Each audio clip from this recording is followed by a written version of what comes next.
And now some fresh pickings from the political grapevine. Almost every media outlet covered the story when then President Bush held hands with then Saudi Crown Prince Abdullah in 2005. You remember this. The incident took place at the president's Texas ranch. But this gesture by President Obama to King Abdullah at London's G20 summit last week is getting very little attention.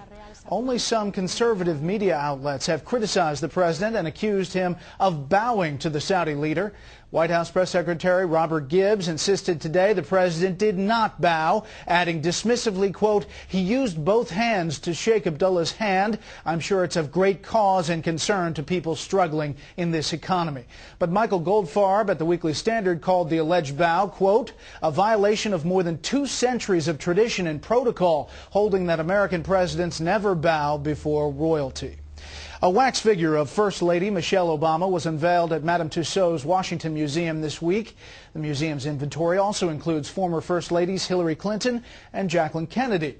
The Washington Times points out the museum has not immortalized a single Republican First Lady.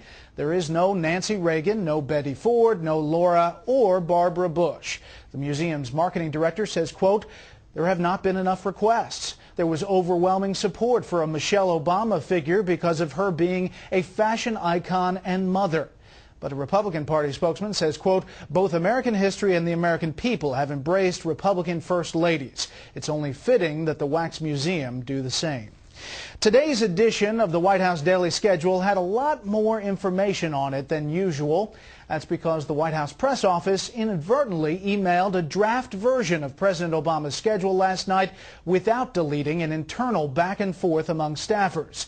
It was sent out to various news organizations, including Fox. No sensitive information was released, but one message notes complaints the White House received from members of the Jewish community about a planned Passover dinner hosted by the president. Quote, "Apparently Jewish here and in neighboring states are now wondering why they have not been invited.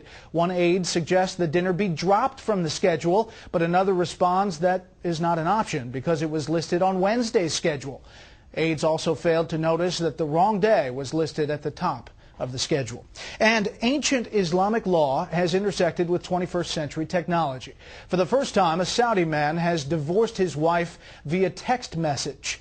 A local newspaper reports the man was in Iraq participating in jihad against Iraqi and U.S. forces when he messaged his wife that she was no longer his spouse. A court later finalized the split. Saudi Arabia practices a strict form of Sharia law, allowing a man to divorce his wife by saying, or now texting, "I divorce you," 3 times.